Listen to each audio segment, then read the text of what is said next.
Hey guys, this is Issues with Toddy One Skip. I am Toddy One Skip. Welcome back to my channel. Thank you guys for allowing me to be part of your day. I am Toddy One Skip. You are not. That would be my problem or your problem. I don't know. Guys, what's going on? Tell me what's going on. Guys, 1980 Millennial, my friend, 1980 Millennial commentates. She's been reading those Gypsy Rose emails from prison, and there's a few things that she hit on that I said, whoa, whoa, whoa, whoa, whoa, whoa, whoa, whoa, whoa, whoa, whoa.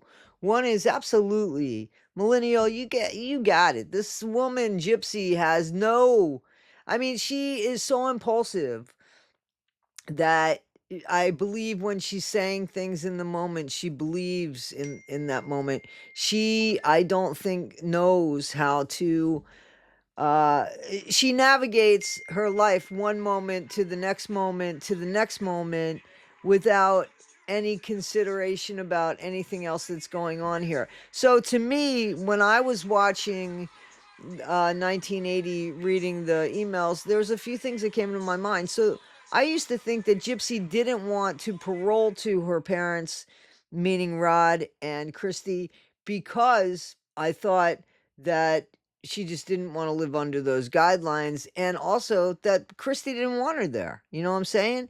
Now, come to find out through the emails, Gypsy didn't feel she could parole there because she didn't see it as a very stable place. At any moment, Rod could cheat on anybody, get kicked out of the house. Christy starts seeing somebody because, she's got this desire to be desired, which is fair, right?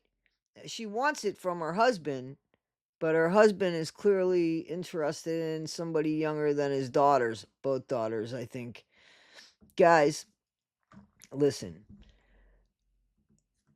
The fact that Rod was still married and still married is the issue that I have here. Not the fact that he was dating somebody younger. I mean, somebody that young, that's a little crazy. That's somebody who, you know, by 1 year has become an adult by, but still not even old enough to drink. So to me, that's a little too much, but forget about that. The guy's married. That's the main issue. The guy is married. There's Gypsy, she came from very stable, right? So imagine this. She came from the most stable environment where there's a constant mom there who's always there to take care of her for everything that she wants, everything that she needs. Her mom is there at every whim. Gypsy doesn't have to do anything except mom. That's it. And she gets taken care of. Everything's taken care of. To only find out, wow, there is nothing. There is no stability on the other side of this from her dad. There's nothing there that makes her feel safe and secure. If he could cheat on his wife of so many years, the mother of two of his children, then how is he going to show up as a dad? Where there is no loyalty with Rod. So we see that there's no loyalty with Gypsy, but there was loyalty with her mom. Her mom was there. Her mom was the total opposite of her dad. I mean, Gypsy's asking her dad for money here and there. In the meantime, Gypsy's making money. She's signing deals. She's got a book in the works. A book, again, that she never really reads, apparently, except on Kindle, but not to proofread it. She's has all of these engagements set up for when she gets out, and all of these her money goes into a trust. Now, what, 2 years later, not even 2 years later, and the money is not there. And again, I think what's going to happen is we're going to find out that Gypsy's going to blame her family for taking her money. And I'm beginning to think, why did they earn it? Why would her dad earn the money? Yet Gypsy says that Christy earned the money because she dealt with interviews, set up appointments, did this, did that, kind of like a booking agent, right? And her biggest problem was in the emails that she didn't want her dealing with Fancy and gave her the ultimatum. And obviously Christy If it's true, I mean, I don't know if it's true. Maybe Christie's never stopped working with Fancy, but it just appears that way. There's so much now that I have to question because hindsight's 2020. Did she ever stop working with Fancy? You got to remember, Christie sent somebody, a content creator, pictures of Aurora. And this content creator supposedly never asked for these pictures. So when did Christie really start being on side with Gypsy? Is she on side with Gypsy? And can we blame her?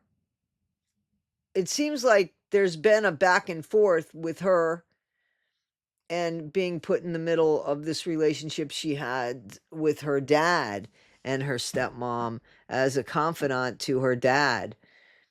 Again, a bad situation there, a terrible situation there. But while Gypsy's trying to get out on parole, it doesn't seem like if she even wanted to parole to her parents' house that she was going to parole to them. There was nothing there that's going to make her. And then now she. When you think about it, she really has nobody to parole to. Because when it came to Ryan, Ryan's mom is worried about but doesn't appear to be worried, but great worry because Gypsy can't parole to Ryan because Ryan's brother, who unfortunately has a felony charge, is living there. And I think it was part of Gypsy's parole to be on the lease, even though Ryan's mom is like, no, you don't have to be on the lease. I think Ryan's mom is looking for just a break. You know what I'm saying? Like, Ryan, all he's doing is talking about Gypsy, Gypsy, Gypsy, Gypsy, Gypsy. But then again, Ryan has his own issues, which Gypsy has brought out to us. And Ryan is taking no credit for. And that's the fact that, Ryan had a problem with tardiness apparently at his job.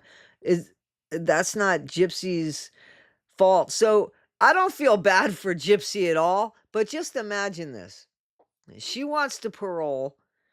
She ain't going to parole to Ken because that's kaput.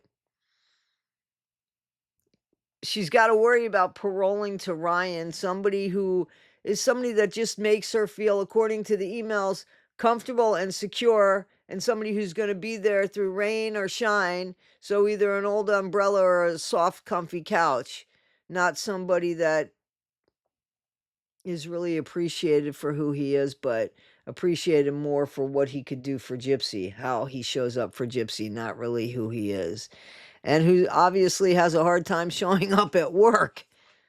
So there's concerns with the mother, with Gypsy's soon-to-be mother-in-law, now ex-mother-in-law, Ryan's mom, and now possibly Ryan's mom now having to take the other son in because Ryan can't live there with Gypsy and his brother because of the felony charge that his brother has. So poor Gypsy's out here trying to get out on parole and as a bunch of unsureties. With all those years, you can pick one person that could have been there for you is just unbelievable to me. And you still are just as messed up. That's what it appears like. Guys, check out 1980 Millennial and those emails because they are funny and she reads them with only the way that she can. But seriously, while Gypsy's trying to get out on parole, she needed to meet Bree at the time. Oh, I don't know that she could have paroled to Breeze either. Guys, this is Issues with Toddy One Skip. I am Toddy One Skip. Be better today than you were yesterday, not half as good as you'll be tomorrow. Take care, guys, and thank you.